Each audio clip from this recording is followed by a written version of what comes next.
그때 인투하느라고 웨이트랑 기름 떴던 거고. 네. 지금 뭐 좋네요. 바이탈도 좋고. 뇌동맥류 파열로 인한 지주막하 출혈 후 의식이 좋지 않았던 환자. 오늘 눈에 띄게 상태가 호전됐다.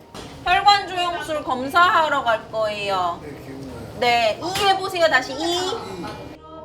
혈관 연축이 의심돼 혈압을 약간 높인 게 적중했다. 아까보다 좀 나아졌지? 그럼 약간 높여주는 게 좀 더 도움이 되는 것 같긴 해요. 면밀하게 지켜보고 신속하게 대응한다. 그렇게 오늘도 생명의 끈을 이어간다. 이곳은 신경계 중환자실. 의식 넘어 생명을 지키는 치열한 현장이다.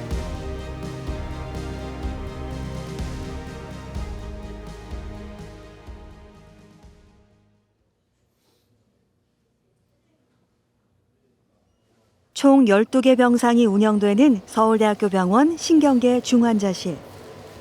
전체 의료진이 한 몸처럼 움직여야 한다.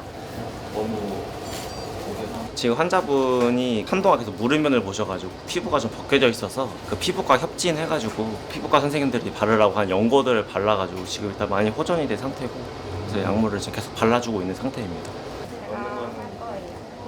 환자의 상당수가 의식이 없기 때문에 하나부터 10까지 세심하게 챙길 것이 많다. 하루에 총 9번이 기본적으로 하고 있습니다. 정도가 심하다면은 그 말고 더 간격을 좁게 해서 계속 욕창 예방 간호를 하고 있습니다. 환자의 중증도가 높은 만큼 업무의 난도가 높은 신경계 중환자실.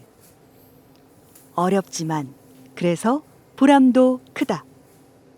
환자들이 회복해서 잘 감사하다, 그동안 너무 잘 챙겨주셔서 잘 간호해 주셔서 감사하다, 그런 이야기를 들을 때, 또 보호자들이 감사하다는 이야기를 들을 때 정말 의식이 없었던 환자들이 의식이 깨고 어떤 의사소통이 가능할 정도로 완전히 회복돼서 나가는 거를 볼 때 되게 많은 힘을 얻고,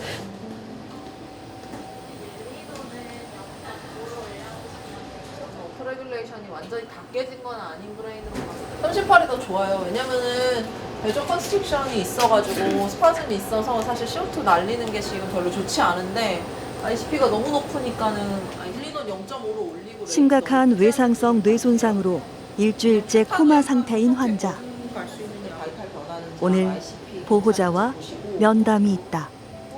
장기적으로 이제 환자의 치료 목적을 어떻게 가지고 갈 거냐에 대한 논의가 좀 필요한 상태입니다. 그래서 생존을 목표로 해가지고 훨씬 더 적극적인 치료를 할 것인가, 아니면 이제 치료 단계를 조금 낮추는 것을 고려를 할 것인가에 대한 결정이 필요하고, 이유는 CT상에서 이제 손상된 뇌 부위가 너무 중요한 부위들이어가지고 의식 회복의 가능성이 매우 낮아서 이제 치료를 이어가더라도 결과가 굉장히 나쁠 것으로 예상이 되고. 아직 자녀들이 어린 젊은 환자. 무엇이 환자와 가족을 위한 최선의 결정일까 고민이 깊어지는 가운데 슬픔에 잠긴 가족이 찾아왔다. 여기가 의식하고 아주 직접적으로 관계가 있고, 또 여기가 뇌뿔이 있는 데인데 뇌간의 직접적인 손상도 좀 염려가 되고 해서 의식 회복이 좀 어렵다라고 말씀을 드렸었고, 영구적인 뇌 손상 범위가 너무 커서 현대 의학 기술로는 회복이 불가능하다. 이대로 적극적인 치료를 지속하면 합병증으로 인해 급사의 위험만 커지게 되는 상황. 압력 조절 자체는 지금 조금 나아진 것 같기는 한데, 그러나 이미 이제 초기의 손상으로 인해서 망가진 부위가 환자의 의식의 회복을 기대하기는 상당히 어렵다고 생각이 들어요. 그래서 치료가 정말 잘 되면 저희가 생각할 때는 식물인간에 가까운 상태, 이제 저희가 보통 그걸 최소 의식 상태로 이렇게 뭉뚱그려서 얘기를 하는데, 유의미하게 눈을 뜬다든지 눈 맞춘다든지 소리가 나는 쪽으로 반응을 보인다든지 하는 정도를 기대하기는 어려울 것 같아요. 그래도 시간이 지나면 깨어나지 않을까? 나을 수 있는 다른 약이나 수술은 없을까? 절박한 심정으로 물어오는 가족들. 1시간째 같은 이야기가 돌고 돈다. 건강하던 엄마가 하루아침에 말도 못하고 저렇게 누워있는 것 자체를 받아들이시기가 힘든 거라고는 알고 있는데, 그렇지만 그걸 먼저 받아들이고 그 다음에 이제 환자에 대해서 어떻게 해주는 게 최선일지를 조금 가족 내에서도 의료진하고도 좀 결정을 할 필요가 있어요. 이제 조금 중요한 결정들이 필요할 때 물어볼 거예요. 내가 물어본다는 얘기는 가족이 어떤 걸 결정해서 환자의 생과사가 결정되지 않기 때문에 여쭤보는 거예요. 그래서 어떤 치료로도 돌아가실 것이 결정이 되어 있기 때문에 그 과정을 어떻게 돌아가시는 것이 환자에게 최선인지에 대한 가치관이나 이런 것들을 여쭤보는 거라서, 이제 마치 어떤 치료를 안 하거나 이제 그러니까 결정을 안 하는 부분이 스스로 포기하고 손을 놓는다고 생각이 들어서 엄청 괴로워하시는 보호자분들이 많으시거든요. 그렇진 않아요. 중환자실 의사로 살다 보면 한 달에 한 번 이상 맞닥뜨리게 되는 시간. 절망에 빠진 가족들에게 희박한 희망 대신 냉정한 현실을 전하는 일은 좀처럼 익숙해지지 않는다. 하지만 이 또한 피할 수 없는 의사의 일이다. 저자분들이 많이 어리시고 환자가 너무 젊으셔가지고 조금 받아들이시기는 쉽지 않은 것 같고, 그래서 그 시간을 조금 최대한 이제 드리는 게 좀 필요할 것 같아요. 그래서 그거에 좀 더 맞춰서 치료를 하기는 하는데, 이제 치료 과정에서 합병증이 좀 생길 수 있는 치료들이어서 합병증 확률이 좀 높거든요. 그래가지고 그런 합병증들이 발생했을 때에 또 이제 대처나 이런 것들은 보호자분들께서 조금 더 마음의 준비나 이런 것이 돼 있어야지만, 너무 무의미하고 지나친 치료들은 이제 하지 않으면서 환자가 좀 이렇게 존중받는 상태에서 돌아가실 수 있는 부분들도 있어가지고, 그런 걸 좀 잘 설명하고 가족 내에서 논의가 좀 진행될 수 있도록 이제 얘기를 드리는 편인데, 지금 느낌은 아직은 좀 많이 힘들어 하시고 조금 받아들이기 좀 힘들어 하시는 부분들이 있는 것 같아서 조금 더 구체적으로 논의를 좀 하면 좋을 것 같습니다. 밤 8시. 이제야 첫 끼니를 챙긴다. 여기 이제 중환자실 간호사님들하고 또 저희가 밥 먹는 공간인데요. 근데 사실 공간이 굉장히 협소하죠. 엄밀히 얘기하면은 일을 하던 중간에 식사하고 조금 편하게 약간 이제 누이기도 하고 하는 공간이 있으면 좋을 텐데, 이제 그럴 정도의 여유 공간은 사실은 이제 환자분들을 위한 공간을 최대한 확보하는 게 더 바람직하다고 보기 때문에 지금 이제 이 정도 공간에서 식사를 하고 이렇게 하고 있거든요. 밥을 먹다가도 잠을 자다가도 콜이 오면 달려가야 하는 중환자실 생활. 하지만 후회는 없다. 또 이제 정말 못 계시거나 돌아가실 것 같았는데 거의 정상에 가깝게 회복해가지고 일상생활로 복귀하시는 환자분들이 계시거든요. 그래서 그런 분들 진짜 가끔 이제 오세요. 중환자실 앞에 오시면 너무 좋고, 고등학교 꼬맹이도 선생님 저 이번에 대학 입학했어요 이러고 찾아오기도 하고, 네, 그럴 때 진짜 좋아요. 늦은 밤. 환자들은 모두 잠들었지만 중환자실은 잠들지 않고 깨어 환자들을 지킨다.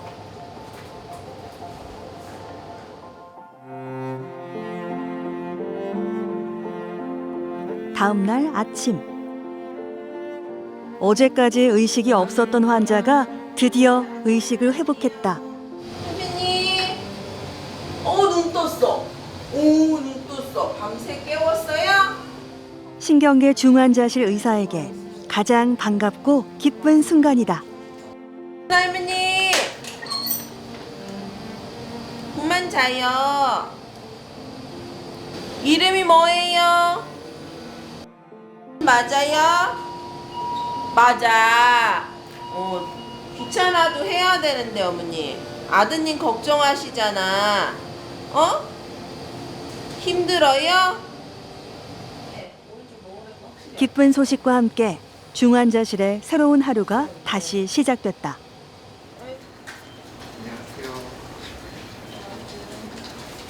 저희 팀에 같이 일하는 신용원 교수님이시고요. 저희는 이제 신경외과 중환자실이지만 그 뇌파 문제나 이제 다른 신경학적 문제들 중에 신경과의 영역의 전문성이 있으면은 이제 더 같이 잘 볼 수 있는 분야이기도 해서 그래서 아마 오늘은 주로 뇌파 검사들 필요한 환자들 쭉 하고 뇌파 보시고 이제 처방해 주시고 하는 일들을 해 주실 것 같고요. 오늘 저는 24시간 근무하고 퇴근하고 우리 신용원 선생님 24시간 근무가 시작됩니다. 신경과 전문의가 이곳에 결합하면서 환자들의 예후와 생존율에 유의미한 변화가 생겼다. 이제 원래 이 중환자실에 제 자리가 추가로 이제 생겨서 제가 이제 원래 근무한 부서에서 이제 옮겨와서 근무한 상태고요.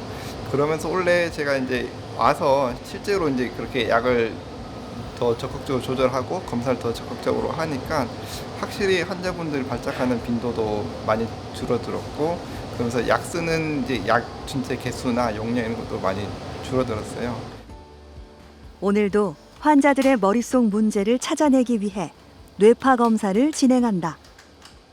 신경외과에서 중환자실 오신 환자분들 중에 이제 의식 저하 있고 한 경우에 발작 때문에 의식이 저하된 경우가 되게 많거든요. 뭐 일반적으로 발작이라고 하면 이제 몸을 떨고 뭐 이렇게 이런 것들을 이렇게 보통 생각을 하지만은 신경외과 보면 이제 그런 눈에 보이는 경련 발작은 없는데 막상 뇌파를 찍어보면 이제 머리 속에서 발작을 하는 경우가 되게 많아요. 그래서 이분 같은 경우도 사실 지금 의식 저하를 이제 원인에 대해서 이제 여러 가지로 평가를 해야 되는데 그 발작을 하시는지를 꼭 봐야 되거든요. 중환자실은 꼭 필요한 경우가 아니면 환자 이송을 최소화하는 것이 철칙. 병실에서 바로 뇌파 검사를 진행한다. 중환자실에 있는 환자분 같은 경우들은 혈압이나 맥박수나 여러 가지로 좀 불안정해질 수가 있거든요. 근데 그 검사실로 환자분을 모시고 가서 진행하는 경우에 거기서 뭔가 이제 안 좋은 응급 상황이 발생했거나 하면은 바로바로 대처가 어려워요. 그래서 중환자실에 계시는 경우에는 이제 저희가 이제 그 신경과에서 이제 포터블 기계 장비를 가지고 오셔가지고 이렇게 이제 검사를 진행해 주고 있습니다. 다행히 검사 결과가 좋다. 생각보다 괜찮으시네. 발작 때문에 그런 거 해서 봤더니 지금 상태 봐서는 뭐 NCS로 얘기할 만큼 그렇게 나쁘시진 않은 것 같네요. 예. 간헐적으로 뭐 이렇게 샤베이브 좀 보이기는 하는데, 예. 하여튼 뭐 환자분 입장에서는 다행이에요. 예. 신경외과 환자들이 어쨌든 뇌가 손상이 오면은 사실 이게 회복하기가 되게 힘들거든요. 근데 저희가 합병증을 최소화해서 장기적인 예후를 좋게 가져가도록 하는 게 저희 목표인데, 그 예후를 결정하는데 결정적으로 작용한 요소 중에 하나가 바로 이게 발작을 조절을 하느냐 못하느냐거든요. 그래서 저는 이제 그런 것들을 좀 조절해가지고 환자분의 예후를 최대한 좋게 해주는 거에 좀 보람을 느끼고 있고, 네, 그래서 이제 처음에 온 것도 그렇고 지금도 하면서 잘했다고 생각하고 있습니다. 삶과 죽음이 끝없이 교차하는 중환자실. 이곳에서 환자의 생명은 물론 존엄성까지 지키기 위해 끝없이 고민하고 싸우는 사람들이 있다. 마지막 생의 희망을 되살리는 최후의 방어선. 이곳은 서울대학교 병원 신경계 중환자실이다.